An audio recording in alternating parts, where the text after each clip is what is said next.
Halo teman-teman, kali ini saya akan memberikan simulasi transaksi menggunakan costing method FCO atau average cost dengan setting manual inventory valuation. Yang pertama-tama, costing method itu merupakan suatu metode yang digunakan untuk menghitung total biaya yang dikeluarkan untuk produksi melalui konversi nilai inventory. Nah, untuk costing method pada Odoo sendiri itu terdapat 3 jenis. Yang pertama adalah standard price, yaitu merupakan metode default untuk menghitung biaya melalui persediaan yang didefinisikan. Kemudian ada FIFO atau first in first out, di mana metode ini menghitung biaya berdasarkan keluar masuknya persediaan secara real time.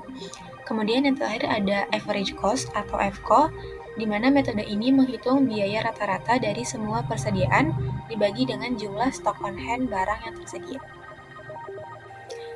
Nah, kemudian apa inventory valuation itu? Nah, inventory valuation merupakan proses yang dilakukan untuk mengetahui nilai stok persediaan yang tidak terjual pada saat menyiapkan laporan keuangan.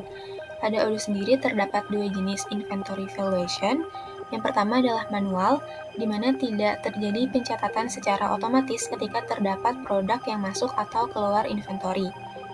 Nah, kemudian yang kedua ada automated, di mana terjadi pencatatan secara otomatis ketika terdapat produk yang masuk atau keluar inventory. Untuk skenario yang akan digunakan adalah sebagai berikut. Sebagai upaya dalam melakukan ekspansi bisnis, kini PT Cimut sedang memperkenalkan produk barunya yaitu bakso beranak. PT Cimut membeli bahan pokok yang diperlukan berupa bakso melalui vendor PT Hari-Hari Bakso. Produk baru tersebut akan dijual kepada PT Alutuna sebagai pelanggan tetap PT Cimut. Proses transaksi akan dilakukan menggunakan costing method FCO dan manual inventory valuation. Nah, untuk purchase-nya sendiri, kuantitinya adalah 500 butir bakso dengan unit cost 8.000 dan total cost 4 juta. Kemudian untuk COGS-nya, kuantitinya adalah 200 butir bakso dengan unit cost 15.000 dan total cost-nya adalah 3 juta. Oke, sebelum memulai simulasi, di sini kita akan membuat warehouse terlebih dahulu. Pertama, teman-teman bisa pergi ke modul inventory, lalu klik configuration, kemudian klik warehouse. Nah, kemudian teman-teman bisa klik new untuk membuat warehouse baru. Di sini kita akan membuat warehouse incoming, warehouse ATK, warehouse spare part, warehouse WIP, dan warehouse finished good. Nah, kemudian di sini saya telah membuat warehouse tersebut seperti ini. Nah, selanjutnya di sini setelah membuat warehouse, kita perlu mengatur location untuk masing-masing warehouse. Jadi masih di modul inventory, kita pergi ke configuration lagi, lalu klik bagian locations. Nah, kemudian kita tentukan lokasi untuk masing-masing warehouse. Berikut ini adalah location type yang tersedia pada Odoo. Yang pertama ada vendor location, di mana digunakan untuk menyimpan barang yang diterima dari vendor. Kemudian ada view location, di mana location ini tidak benar-benar menyimpan barang fisik, tetapi digunakan untuk menampilkan informasi mengenai suatu lokasi. Kemudian ada internal location, digunakan untuk menyimpan barang yang digunakan secara internal dalam operasi perusahaan. Kemudian ada customer location, digunakan untuk menyimpan barang yang siap dikirimkan kepada pelanggan. Selanjutnya ada inventory loss, digunakan untuk mencatat kehilangan atau kerusakan barang yang tidak terduga. Selanjutnya ada production, digunakan untuk menyimpan bahan baku dan barang yang diperlukan dalam proses produksi. Dan yang terakhir ada transit location. Lokasi ini digunakan untuk menyimpan barang yang sedang dalam perjalanan dari satu lokasi ke lokasi lainnya. Nah, untuk warehouse ATK di sini kita memilih untuk internal location. Kemudian untuk warehouse finished good kita pilih customer location.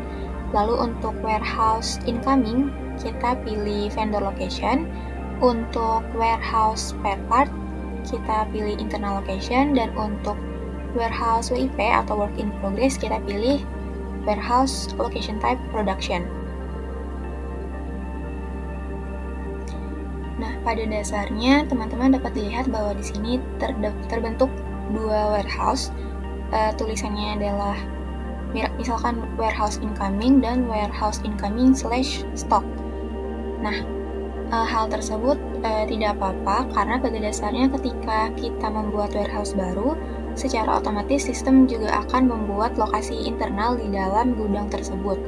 Nah, lokasi internal inilah yang akan digunakan untuk menyimpan stok fisik barang-barang yang dimiliki oleh gudang. Oke, langsung kita mulai saja simulasinya. Oke, pertama di sini kita akan membuat produk kategoris terlebih dahulu. Teman-teman bisa pergi ke modul inventory, pilih bagian configuration, lalu produk kategoris.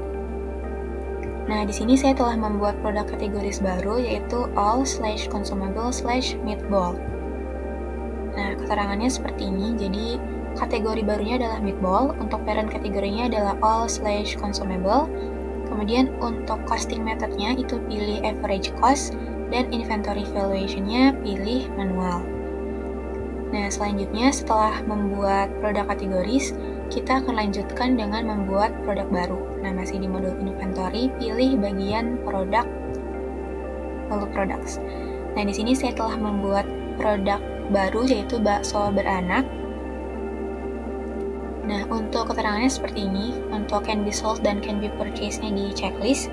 Kemudian untuk product type-nya adalah consumable, invoicing policy-nya adalah order quantities.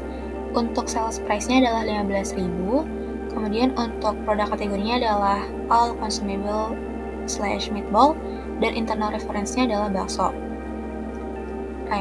Kemudian untuk cost-nya di sini 8.000.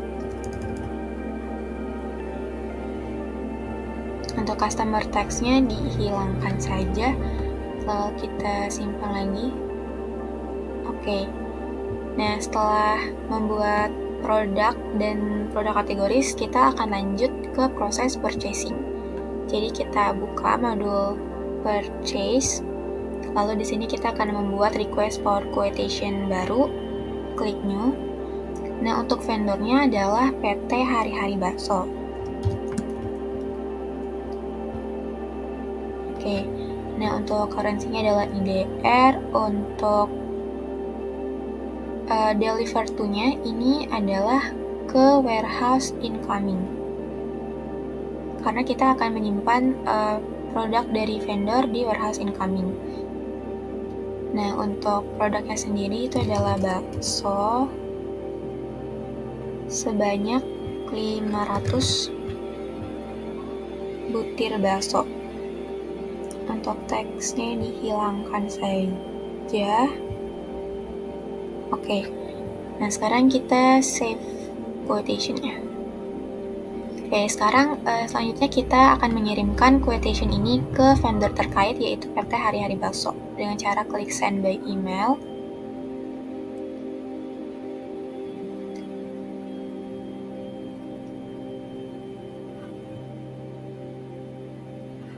Oke, kemudian di sini teman-teman juga bisa mengcustom isi pesan di emailnya, lalu klik send.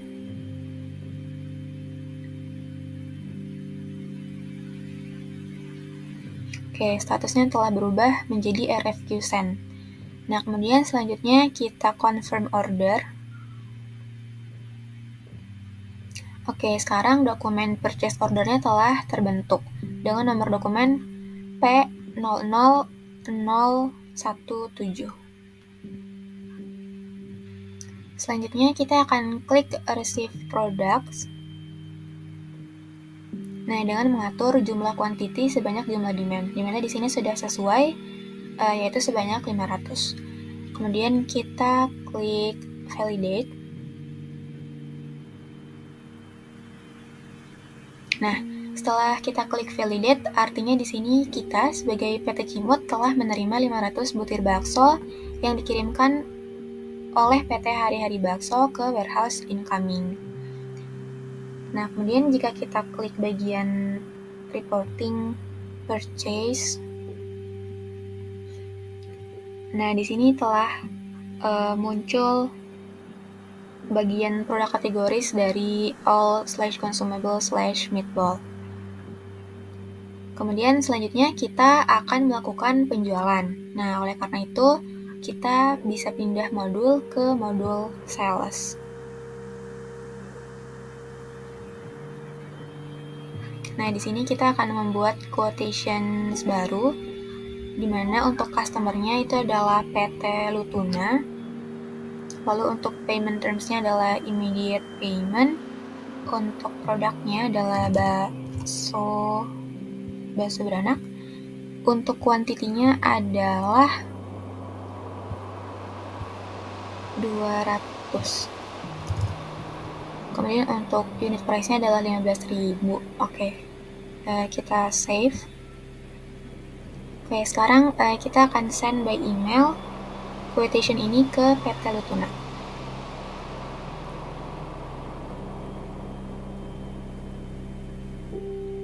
Oke, kita klik send.